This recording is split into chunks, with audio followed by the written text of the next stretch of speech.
Hey guys, what's up? I'm Kayla. Welcome to my channel, and today I'm going to be talking about the things that I wish I knew before I moved out. These are just things that nobody ever talks about, and things that definitely would have made my life a lot easier if I would have known beforehand. I just want to pass these tips on to you guys if they can help you at all. Just a little background, I moved out right after I turned 18. I was 8 months pregnant. And it was my first time moving out, obviously. When we finally found our perfect apartment, we were told that we needed a cosigner. And cosigner wasn't an option for us. I feel like a lot of people can relate. Not everybody's parents wants to cosign for them or can cosign for them because we didn't have any credit at all, any established credit.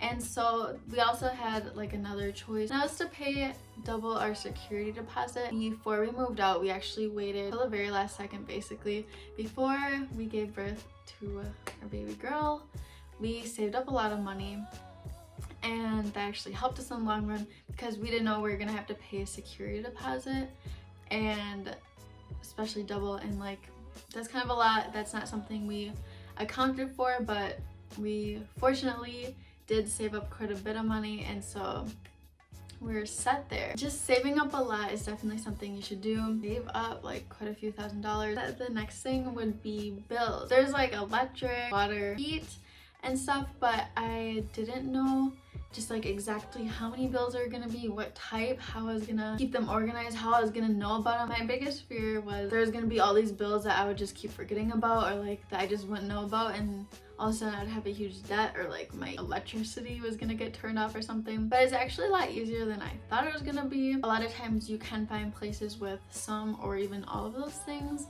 included in the rent. It's just really good to know. One thing that people never talk about, and even when I did figure out that there was all these different bills that we had to pay, no one could answer my question of how much it was gonna be. I felt like I really needed to know what to plan for. I was so scared that I was gonna bite off more than I could chew, and that I just was gonna, I don't know, not have enough money for anything, and I had no clue how much these things were gonna cost. So I would say electricity can range anywhere from $50 to $100 for a month for us, depending on the different electronics we have. We're using all the TVs in our apartment, computer, leaving lights on, then just more expensive. If it's middle of July and we're using the AC all month, that's definitely gonna be closer to $100. Something like water usually is never more than 45 bucks for us. And then we're actually fortunate enough to have our heat included, and also trash removal and everything. And I just feel like it's really good to know, kind of estimate what you can actually afford, what you're making per month and everything, and what your bills are gonna be, and if you can actually afford to have the place. And a good way to know if you can afford it is if you make 3 times the rent. So if you're making at least 3 times the rent, then in that month, then you should be good. The next thing, we quickly realized once we moved in that we have literally nothing besides obvious things like furniture and stuff. I mean the small things that you don't really think too much about. If you're at your parents' house, you just always have those things there. If you need Tylenol, if you need a Band-Aid, if you need some spices to cook, it's always just there. All those little things you've never had to think about. So for a long time, we actually, every single recipe we would make, we had to get every single thing on those recipes. And things like pots, pans, cooking utensils, all of those little things, and they actually do add up really quick. Believe it or not, I feel like all of the little things added together in our apartment was probably $1,000, which is really crazy because you just don't think about that. At least I never thought about that. And it was really surprising for us because we're okay, we don't have anything, let's go to the store. We're putting things in the car and looking at all the prices of all of these things, knives, utensils, all of that stuff. It was easily every shopping trip, just a few $100s, a few $100s. I was holy cow. Okay, the next tip I have is that there is an application fee. So to actually just apply to apartments, before even knowing if you can get a room, you can get a place there, whatever. And I actually never knew that beforehand. So you really want to research these places ahead of time and narrow down kind of the place or a couple places that you actually want to really apply to, instead of just applying everywhere and seeing if you can get in everywhere.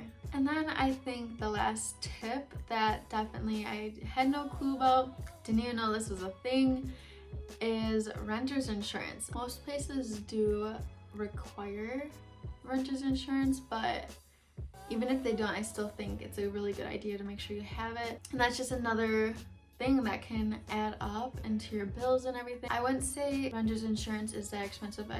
We get ours for under 20 bucks. It's just another one of those things that adds up and you have to stay on top of. My tip to make sure you're always staying on top of your bills would be to put the due dates for all of those things in your calendar and have it remind you like a week before, or even just like a few days beforehand, to make sure you have the money.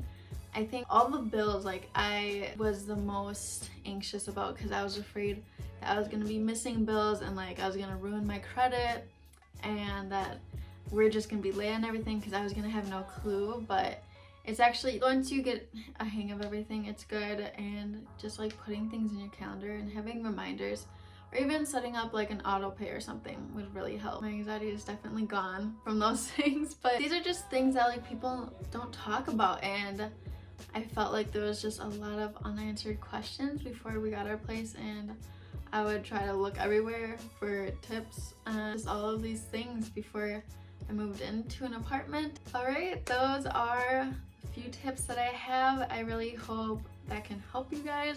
If anybody is looking to move out, get an apartment, hopefully answer some unanswered questions and just really put your mind at ease for some of the things that like you just really don't know, you might be worried about, or hopefully you even learn something new. Like I said, my top thing is definitely credit. I wish I knew about credit beforehand and wouldn't have been so scared to get a credit card. I feel like there's just always like that stigma because nobody's parents wants you to like get a credit card and run up debt and like set yourself up really bad for your future.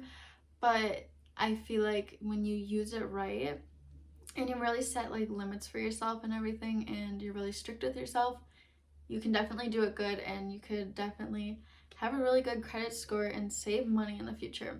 Don't forget to like, comment, and subscribe, and I will see you in the next video. Bye.